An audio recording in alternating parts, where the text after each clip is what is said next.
અમદાવાદને Olympic ready city બનાવાશે. નાણામંત્રી કનુ દેસાઈએ 5મી વાર રજૂ કરેલા બજેટમાં કરી જાહેરાત. નાણામંત્રી કનુ દેસાઈએ ગુજરાત વિધાનસભાના વર્ષ 2026-27નું બજેટ રજૂ કર્યું. સતત 5મી વાર રજૂ કરેલા બજેટમાં ગુજરાતના વિકાસનો માસ્ટર પ્લાન જાહેર કરાયો. 2026-27 માટે 4,08,053 કરોડનું અંદાજપત્ર રજૂ કર્યું. બજેટ રજૂ કરતી વેળાએ ગૃહમાં જય શ્રી રામ, જય સોમનાથ, જય દ્વારકાધીશ, જય અંબેના નારા ગુંજ્યા. તો બજેટ રજૂ કરતા નાણામંત્રી કનુ દેસાઈનો શાયરાના અંદાજ પણ જોવા મળ્યો. આ બજેટમાં હરવા ફરવા, રમવા, મોજ કરવા અને ધાર્મિક સ્થાનોના વિકાસ પાછળ ખાસ ફોકસ કરાયું. વર્ષ 2026ને ગુજરાત પ્રવાસન વર્ષ તરીકે જાહેર કરાયું. ખાસ કરીને 2030માં અમદાવાદમાં રમાનાર કોમનવેલ્થને ધ્યાનમાં રાખીને 1278 કરોડની ફાળવણી કરાઈ.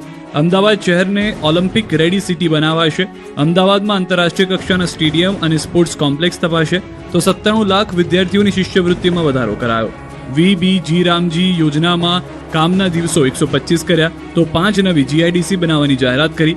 ગાંધીનગરમાં બનશે નમો સેન્ટ્રલ લાઇબ્રેરી. તો 4 ઝોનમાં બાયો સીએનજી પ્લાન્ટ સ્થાપવાની જાહેરાત કરી. ગાંધીનગરમાં વિધાનસભા બહાર બજેટ પહેલા કોંગ્રેસે વિવિધ મુદ્દે કર્યો વિરોધ. વર્ષ 2026-27નું ગુજરાતનું બજેટ રજૂ થાય એ પહેલા જ કોંગ્રેસ ધારાસભ્યો દ્વારા વિવિધ માંગણીઓ સાથે પ્રદર્શન કરાયું. કોંગ્રેસના ધારાસભ્યો દ્વારા ખેડૂતોને દેવું સંપૂર્ણ માફ કરવા, જૂની પેન્શન યોજના લાગુ કરવા, ગેસના બાટલાની કિંમત 500 રૂપિયા કરવા સહિતની માંગણીઓ સાથે વિરોધ પ્રદર્શન કરાયું. આમ આદમી પાર્ટી દ્વારા પણ આ જ પ્રકારની માંગણીઓ કરાઈ. વિધાનસભા બહાર બેનર અને પોસ્ટર સાથે પ્રદર્શન કરીને પોતાની માંગણીઓ ઉઠાવી હતી. જામનગર મનપામાં રામ રાજ્ય નહીં રાવણ રાજ્યના આક્ષેપ સાથે કોંગી કોર્પોરેટર રાવણના વેશમાં આવ્યા. જામનગર મહાનગરપાલિકાનું જનરલ બોર્ડ તોફાની બન્યું છે. શહેરની પ્રાથમિક સુવિધાઓના મુદ્દે વિપક્ષ શાસક પક્ષને ઘેરવા માટે એક અનોખો કિમિયો અપનાવ્યો છે. વિપક્ષી કોર્પોરેટર રચના નંદાણીયા આજે હાથમાં પ્લેકાર્ડ અને ચહેરા પર રાવણનું મહોરું પહેરીને મહાનગરપાલિકા પહોંચતા સૌ કોઈ સ્તબ્ધ થઈ ગયા. તેમનો આક્ષેપ છે કે શહેરમાં વિકાસના બણગા ફૂંકવામાં આવે છે, પરંતુ વાસ્તવિકતામાં જનતા પ્રાથમિક સુવિધાઓ માટે વલખા મારી રહી છે. તો કોંગ્રેસના નેતાઓ પણ પક્ષના કાર્યકરો સાથે ભ્રષ્ટાચાર સામે વિરોધ પ્રકટ કરવા સૂત્રોચ્ચાર સાથે બોર્ડ બહાર હંગામો મચાવ્યો. બીજી તરફ કોંગ્રેસે જામનગર મનપાને ભ્રષ્ટાચારના આક્ષેપો સાથે ગજવી.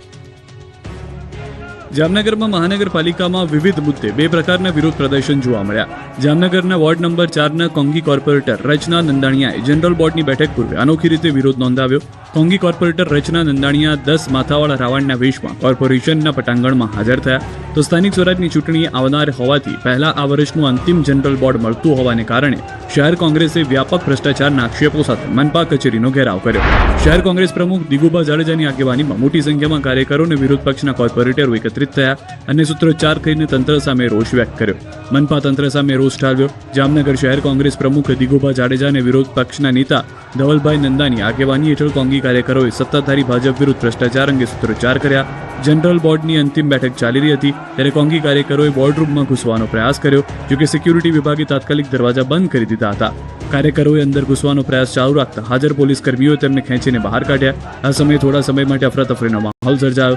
જોકે બાદમાં પરિસ્થિતિ શાંત પડી હતી અને જનરલ બોર્ડની કાર્યવાહી શરૂ થઈ, જેમાં પણ વિપક્ષનો વિરોધ ચાલુ રહ્યો. કોંગ્રેસનો આક્ષેપ છે કે મનપાના વિકાસ કાર્યોમાં સીધો 40% સુધી ભ્રષ્ટાચાર થઈ રહ્યો છે અને પ્રજાના ટેક્સના પૈસાનો દુરુપયોગ થઈ રહ્યો છે. આ તરફ વડોદરા મનપામાં પણ કોંગ્રેસે કર્યો વિરોધ. 3 દિવસ ચાલનારી બજેટલક્ષી સભા 1.5 દિવસમાં પૂર્ણ. વડોદરા મહાનગરપાલિકાની બજેટલક્ષી સામાન્ય સભા મળી. આ સામાન્ય સભા 3 દિવસ ચાલનારી હતી, પરંતુ આજે બુધવારે બીજા દિવસના પ્રથમ સેશનમાં સત્તા પક્ષ અને વિપક્ષ વચ્ચે હોબાળા બાદ વિપક્ષના તમામ 7 સભ્યોને સસ્પેન્ડ કરવામાં આવ્યા અને બજેટને 1.5 જ દિવસમાં મંજૂર કરી દેવામાં આવ્યું. વડોદરા મહાનગરપાલિકાના 40 વર્ષના ઇતિહાસમાં આ પ્રથમવાર બન્યું.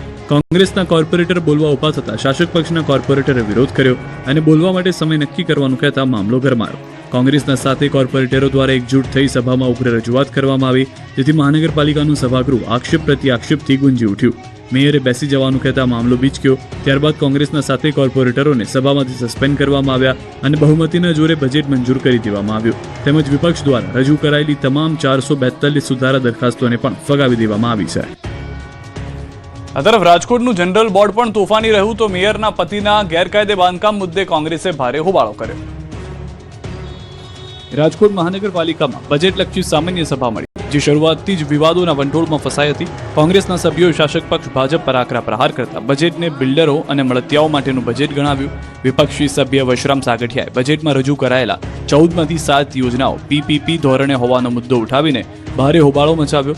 બજેટ બોર્ડમાં સૌથી મોટો ધડાકો ત્યારે થયો જ્યારે વશરામ સાગઠિયાએ મેયર નૈનાબેન પેઢિયાના પતિના કથિત ગેરકાયદેસર બાંધકામનો મુદ્દો ઉઠાવ્યો. તેમણે સભામાં સીધો સવાલ કર્યો કે મેયર પાસે સત્તા અને રૂપિયા આવતા જ તેમના પતિએ ગેરકાયદે બાંધકામ શરૂ કરી દીધું છે. કોર્પોરેશન સામાન્ય લોકોના બાંધકામ તોડે છે તો મેયરના પતિના ગેરકાયદે બાંધકામ ક્યારે પાડવા જશો? આ નિવેદનને કારણે સભામાં ભારે ઉત્તેજના વ્યાપી ગઈ અને શાસક પક્ષના સભ્યોએ તેનો ઉગ્ર વિરોધ કર્યો. સભા દરમિયાન જ્યારે વશરામ સાગઠિયાએ પોતાને વિપક્ષ નેતા તરીકે સંબોધ્યા ત્યારે સ્ટેન્ડિંગ કમિટીના ચેરમેન જયમીન ઠાકરે તેમને ટોકતા કહ્યું કે તમે માત્ર વિપક્ષના સભ્ય છો. બંધારણીય જોગવાઈ મુજબ તમે વિપક્ષના નેતા ન બની શકો. આ બાબતે પણ બંને પક્ષો વચ્ચે ઉગ્ર દલીલો થઈ હતી. સ્માર્ટ વીજ મીટર લગાવવામાં આવેલા કર્મીઓને સુરતની મહિલાઓએ ઉધડો લીધો. સ્માર્ટ વીજ મીટરને લઈને ઠેર ઠેર સંગ્રામ થઈ રહ્યો છે ત્યારે સુરતમાં પણ સ્માર્ટ વીજ મીટરને લઈને વિરોધ ફાટી નીકળ્યો હતો. સુરત શહેરમાં સ્માર્ટ મીટર સામે ભારે વિરોધ જોવા મળ્યો. હની પાર્ક રોડ શિવશક્તિ એપાર્ટમેન્ટમાં વીજ કર્મચારીઓ સ્માર્ટ વીજ મીટર લગાવવા માટે આવ્યા હતા ત્યારે મહિલાઓએ નીચે ઉતરી વિરોધ કરી કર્મીઓને રોક્યા. મીટરને લઈને કર્મચારીઓ સાથે રકઝક કરી રહીશોએ વિરોધ નોંધાવ્યો. રહીશો અને ડીજીવીસીએલ કર્મચારીઓ વચ્ચે ઉગ્ર બોલાચાલી થઈ. રહીશોનો આરોપ છે કે તેમની જાણ વગર મીટર લગાવાયા છે જેથી મીટર લગાવતા અધિકારીઓને અટકાવવામાં આવ્યા. સાયલા કોરી કામદારોની માંગ નહીં પૂરી થાય તો આંદોલનની ચીમકી. સુરેન્દ્રનગર જિલ્લાના સાયલા કોરી એસોસિએશન દ્વારા પડતર પ્રશ્નોને લઈને છેલ્લા કેટલાક દિવસથી હડતાલ કરવામાં આવી છે. છેલ્લા 14 દિવસથી કામ કરતા લોકો રોડ પર ઉતરી આવ્યા છે. તેમ છતાંય સરકાર દ્વારા કોઈ હકારાત્મક ઉકેલ નહીં આવતા સાયલા ખાતે રાજ્યભરના કોરી એસોસિએશનના હોદ્દેદારોની બેઠક યોજાઈ. આ તકે ઉપસ્થિત હોદ્દેદારો દ્વારા કોરી એસોસિએશનના પડતર પ્રશ્નો અંગે સરકાર સમક્ષ રજૂઆત કરવા સર્વાનુમતે નક્કી કરવામાં આવ્યું અને આ રજૂઆત બાદ પણ સરકાર દ્વારા પડતર પ્રશ્નો અંગે કોઈ જ ઉકેલ નહીં આવે તો આગામી દિવસોમાં સાયલા કોરી એસોસિએશન સાથે રાજ્યભરના તમામ કોરી એસોસિએશન સમર્થન આપી જોડાય અને રાજ્યવ્યાપી હડતાલ પાડવાની ચીમકી ઉચ્ચારી છે. કોરી માલિકો તેમજ કોરી ઉદ્યોગ, ખાણમાં કામ કરતા કામદારો, ડમ્પરના ડ્રાઈવરો, ગેરેજ સંચાલકો સહિત અંદાજે 5 લાખથી વધુ લોકોની રોજીરોટી પર અસર પડી રહી છે. થરાદમાં દારૂ ભરેલી કાર વૃક્ષ સાથે અથડાયા બાદ પલટતા રોડ પર દારૂની બોટલોની થઈ રેલમછેલ. દારૂ લૂંટવા લોકોએ કરી પડાપડી. થરાદ પંથકમાં વહેલી સવારે એક ભયાનક માર્ગ અકસ્માત થતા રોડ પર દારૂની રેલમછેલ થઈ હતી. આ વાતની જાણ થતાં દારૂ લૂંટવા માટે પડાપડી થઈ. થરાદના પીલુડા અને કરબુણ ગામ વચ્ચે વહેલી સવારે એક સફેદ રંગની ક્રેટા ગાડી અત્યંત પૂર ઝડપે પસાર થઈ રહી હતી ત્યારે ચાલકે સ્ટીયરિંગ પરથી કાબુ ગુમાવતા બેફામ જતી કાર નીચે ઉતરી ગઈ અને પલટી મારી ગઈ. સીધી બાવળના ઝાડ સાથે અથડાઈ હતી.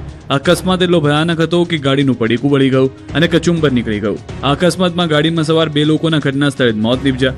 અકસ્માત બાદ ગાડીમાંથી દારૂની બોટલો બહાર વેરાઈ ગઈ હતી. રોડ પર દારૂની રેલમછેલ થવાની વાત વાયુવેગે પ્રસરતા આસપાસના ગ્રામજનોના ટોળા ઘટના સ્થળે ઉમટી પડ્યા. દારૂની લૂંટફાટ મચાવી દીધી તો અકસ્માત એટલો વિકરાળ હતો કે ગાડીમાં ફસાયેલા મૃતદેહોને બહાર કાઢવા માટે ભારે જહેમત ઉઠાવવી પડી હતી.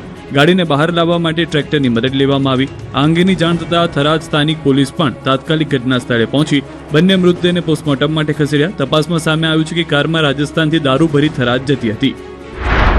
બીજી તરફ ડીસાના લુણપુર ગામ પાસે 2 બાઇક સામસામે અથડાતા અકસ્માત સર્જાયો. અકસ્માતમાં 3 યુવકના મોત નીપજ્યા. અકસ્માત બાદ સિવિલ હોસ્પિટલમાં લોકોના ટોળા ભેગા થયા. સુરતના નવસારી રોડ પર કચરાના ઢગલામાં આગથી નાસભાગ.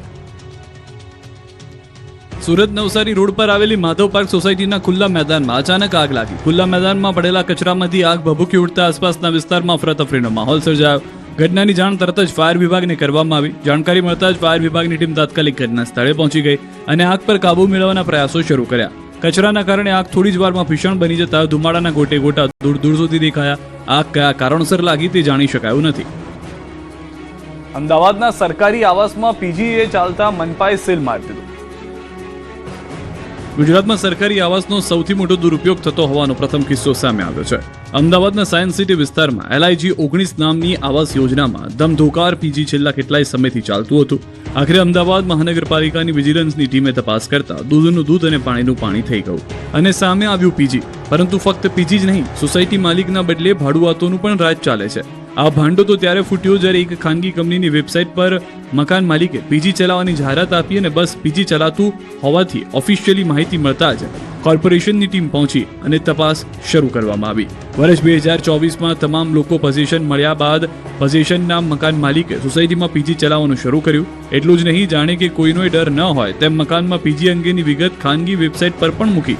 બસ અમદાવાદ મહાનગરપાલિકાની વિજિલન્સની ટીમે યોજનાના મકાનોમાં ચેકિંગ કર્યું અને સામે આવ્યું સાયન્સ સિટીના એવરેસ્ટ એન્ક્લેવના 6 બ્લોકમાં 336 મકાનમાંથી બ્લોક નંબર 2માં મકાન નંબર 305 અને બ્લોક નંબર 5માં મકાન નંબર 105માં પીજી તરીકે વપરાશ થાય છે. આ સાથે આવાસ યોજનામાં કુલ 336 મકાનમાંથી 43 મકાનોનું ચેકિંગ હાથ ધરવામાં આવ્યું, જેમાં 7 મકાનોનો વપરાશ સગા સંબંધી અને 1 મકાન ભાડે આપ્યું હોવાનું સામે આવ્યું. શંકાસ્પદ મકાનને સીલ કરવા સુધીની કાર્યવાહી કરવામાં આવી. બીજી તરફ મહિલાઓ પણ પીજીના ન્યુસન્સને કારણે સોસાયટીમાં અસુરક્ષિત અનુભવી રહી છે.